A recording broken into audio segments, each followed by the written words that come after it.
Food, one of the basic needs of life. In today's world, it is something we take for granted. And a long time ago, as we progressed as a population, so did the processing of food. In this, we turned to industry to address the need. Now, food was produced in a factory. There was spoiled milk, rampant disease spreading and packing of meats, and there were so many more grotesque and unspeakable evils that lurked in the supposedly pure food. So let me take you back 100 or so years ago to 1900, where the food industry was on the brink of exposure due to one man's suspicion. The world wasn't even aware of the horrors on their plate. But Dr. Wiley, a renowned chemist, soon began to notice the impure food, and he took action. But Americans and Congress were not concerned about addressing the problem with the food industry. Congress was blind to the issue, or so they pretended to be. The food industry used lobbying money to keep their horrible food on the market. So Dr. Wiley devised a plan. He'll feed a group of men this supposedly safe food, and the world will just see how safe it is. Along with these trials, Wiley spent time in his lab performing analysis of food.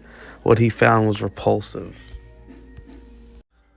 Wiley fed the group concentrated amounts of the chemicals that these industries use in their food. From borax to sulfuric preservatives, their food had it all. Wiley monitored their vitals, and immediately the group began showing problems of poisoning. The news of this poison squad spread all over America, and the poison squad was a nationwide phenomenon. Newspapers and books began to spread across the world. Now the people were hungry, not for this fake food, but for activism. They demanded change, but what kind of change? Now comes the debate. Should capitalist giants be allowed to put all these toxic and harmful chemicals into food? Isn't that threatening the very identity of capitalism? But isn't that also threatening the lives of people? So, Dr. Wiley turned to diplomacy. He argued that these food processors could sell their harmful products if they made the consumer aware of dangerous ingredients. Congress agreed, and they passed bills to make it clear what exactly the consumer was buying. Now there was an incentive to make good quality food, and the world began turning. While food today is way better than the slop they served in the 1900s, it still isn't perfect. Even the proper labeling of food is problematic in today's world.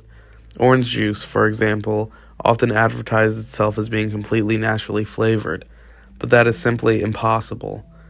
Natural orange juice would expire quicker than a bottle of Tropicana, but Tropicana is still drinkable way after a natural orange juice is produced. So what gives? Well, they actually use chemicals from the same factories that produce citrus-smelling perfumes and use that in their orange juice. But since those chemicals are still made from oranges, they're technically natural, but the label is misleading the consumers. However, the Poison Squad's effort did not go in vain. You can rest assured that you can know exactly what's in your food, or at least generally, and that it is pretty healthy.